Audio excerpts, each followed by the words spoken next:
Bonjour à vous toutes et bonjour à vous tous, bienvenue sur Guidank. On se retrouve aujourd'hui pour les énergies de ce 19 mars. Et nous avons le 2 de bâton. Alors, qu'est-ce que cette carte peut bien nous dire? Donc le monsieur a l'air bien habillé. On voit tout de suite d'un côté la mer, le bateau, et puis de l'autre, la forêt, la prairie. Alors que on se trouve, vous voyez, toujours sur les fondations du château. Y a-t-il un choix à faire? Est-ce qu'il y a des endroits à choisir? En plus, on a la terre en dessous. Alors, est-ce que vous voyagez aujourd'hui? On était dans cette énergie-là avec le chariot à côté qu'on voit. Donc, on met en place des choses, on avance, l'énergie circule. Là, du coup, on arrive à un moment où il y a un croisement, deux chemins, on a les bâtons de part et d'autre, côté droit comme côté gauche. Avec le 2, on a un lien, peut-être que quelqu'un nous accompagne et lui aussi a son bâton, voilà, peut-être qu'on attend après lui là ou que justement on est en train de le regarder arriver. Voilà, chacun des deux a son bâton et peut-être ou vont dans des directions différentes. On ne prend pas le même chemin, on n'aura pas la même expérience. Peut-être qu'on a cette envie aujourd'hui de voyager, de parcourir le monde, de se déplacer, de discuter sur nos expériences. On a en tout cas cette bonne alliance avec le rouge, le bleu. On est bien habillé, donc on est autant dans le yin que dans le yang. On a vraiment, vous voyez, l'eau, la terre. On a tous ces éléments qui s'accordent à la perfection. Donc je pense qu'on a des choix, des décisions qui, d'un côté comme de l'autre,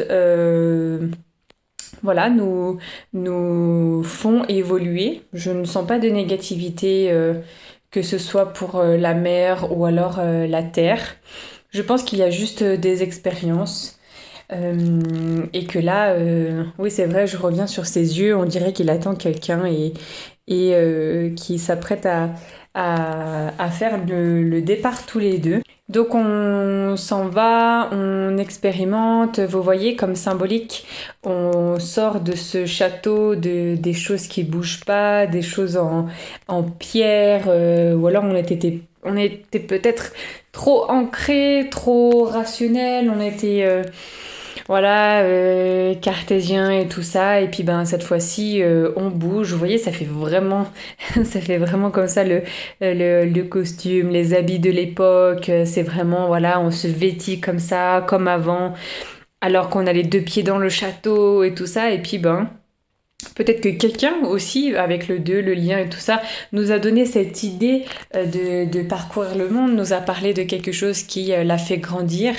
Et puis, voilà, vous donne aussi un bâton pour vous permettre de s'appuyer dessus, d'avancer un pas après l'autre, et puis d'aller découvrir, parcourir. Et puis vous voyez que cette personne a cet âge-là, donc a déjà vécu, a déjà des expériences, et puis est prêt à partager, à faire découvrir.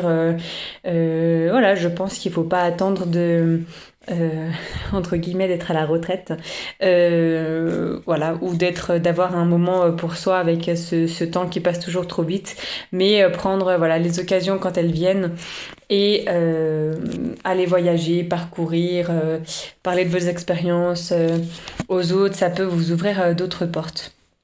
Ensuite, avec la carte du chariot, voilà, cette deuxième notion de déplacement et aussi celle de sortir de ce château. C'est hyper important parce que là, on est en dehors. Avant, on était en dedans. Alors aujourd'hui, on a cette carte qui vient et qui nous dit qu'on est dedans. Mais on a pris les devants, on a les deux bâtons, les deux statues, cette énergie de mouvement. Qu'importe où on va, en fait, on se met juste à bouger, enfin à s'unifier, enfin à développer nos capacités, aller à la rencontre des personnes. Je dis ça parce qu'il y a autant de côté yin que de côté yang, hein. On a les deux vraiment, le noir, le blanc, le rouge, le bleu, les bâtons, les deux piliers, les statues et tout ça. On peut voir cette terre aussi comme une espèce de lune, de pleine lune, qu'on peut retrouver aussi derrière ce château. Donc peut-être que votre inconscient vous parle, veut enfin se lancer. Voilà, vous avez peut-être des mots qui arrivent depuis un petit temps, que vous parlez avec une personne. Et puis, allez là, votre inconscient, il a envie de y aller, d'expérimenter, de se lancer. Voilà, faut pas rester enfermé. On est dans un château, il y a le machin de tout ce qui est familial, bloqué, rationnel et tout ça. Non, il faut s'ouvrir, découvrir, expérimenter. Et là, on a vraiment ces choix qui se font aujourd'hui. Donc, on peut aussi dire, et là, c'est assez discret, les deux personnages, autant le guerrier que la deuxième personne bien vêtie, regardent tous deux à gauche. Donc, regardent au passé. Donc n'hésitez pas à aller de l'avant parce que le passé, si on y revient toujours dessus, on n'avance jamais. Il y aura toujours quelque chose à régler dans le passé. Une réflexion, un mot, une situation qui vous a déplu et que, oh là là, on aurait dû faire comme ça. Bon, avec des si, on refait le monde. Vraiment, on peut rester des heures à être bloqué, les deux pieds dans la terre, dans la pierre en fait, j'ai envie de dire, et puis ne jamais avancer. Donc là, prenez de bons choix. Vous voyez que les cartes sont pas négatives, que ce soit le choix de la mer, du bateau, que ce soit l'autre choix de la prairie, de l'herbe, de la campagne et tout ça, ce sera bon, ce sera bien, ça va vous nourrir. Les personnages sont là, sont prêts, lancent l'énergie, j'ai envie de dire. Voilà pour aujourd'hui, je vous laisse avec ces mots et je vous souhaite une toute bonne journée et je vous dis à demain pour une prochaine guidance. Ciao ciao!